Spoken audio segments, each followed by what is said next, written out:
Solar is all about. That's what Advent, which is homegrown here, an offshoot of Kennedy National Laboratory, is all about. That's what MCOR is all about. And MCOR, of course, is the world's leader in satellite-based solar technology, concentrated solar, and now they're working on land-based solar technology. These are jobs that, again, that are environmentally pristine, they're high-paying, and they're even better than that. They send a message that this is a very different kind of city today than we were 15, 20 years ago.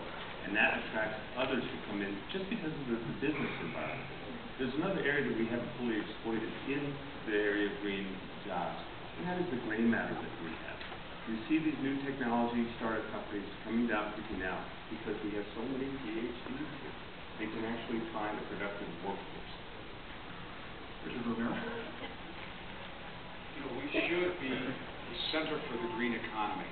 You know, if Mayor Chavez is talking about being green now, he's had 8 years to deliver on that issue. We should have solar collectors on top of City Hall. We should have them on top of the convention center. We should have them at the airport today, not 2 weeks from now. We should already be doing all of this rather than just talking about it. Green jobs could be an electrician who converts, who gets trained by CNN, and all of a sudden can work on photovoltaic panels. The city should be the small business's best customer. We should establish what's called market share. Start giving businesses to these, or business to these small businesses. We should be their best customer, and we should do whatever we can to make them succeed. We should make sure that we provide an open and fair bidding process, which is one thing that small businesses tell me doesn't happen at City Hall. Open and fair government. Thank you. Green jobs are jobs similar to other jobs. However, they create a product that is sustainable and is environmentally friendly.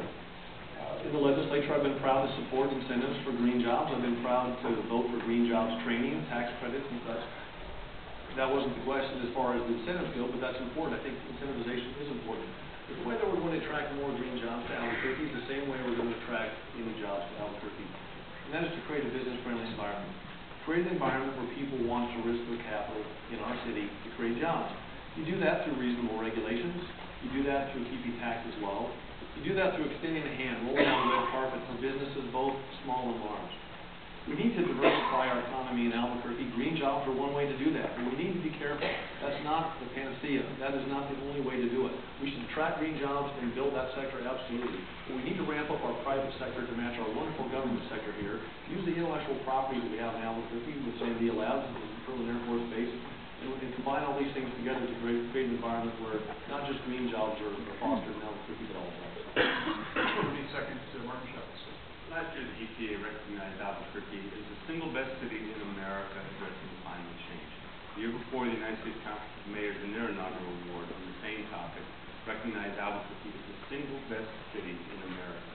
I'm really pleased the City Council has unanimously passed legislation that I propose to create a solar financing system for the entire city, which will enable homeowners and business owners to both solarize rooftops and also weatherize. I'd love to do the convention center in City Hall. Unfortunately, the roofs don't have the capacity. They only have the capacity in their engineering to actually handle the snow load. So what you do with those structures is you put up cool roofs. And I believe we have a new microphone for Richard Romero. 30 seconds.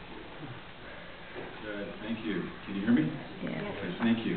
Again, we need to stop talking about it and do it. We've had 8 years to deliver, and we just haven't delivered. I'm not so opposed to incentives either, by the way. If they work, I think we should do it. There is no reason why the city, given the location that we have, as I've said before, the brains that we have, the great sunlight, clear skies that we have, that we shouldn't be leading this nation in the green economy. Thank you. Well, once again, we create an environment where business wants to be in our city, where they want to risk their capital. We develop our workforce, which is something I've also worked on in the legislature, and we make sure that we're extending a hand, inviting these folks to our community, making sure that we're diversifying our economy at the same time as being sustainable and being pro-green.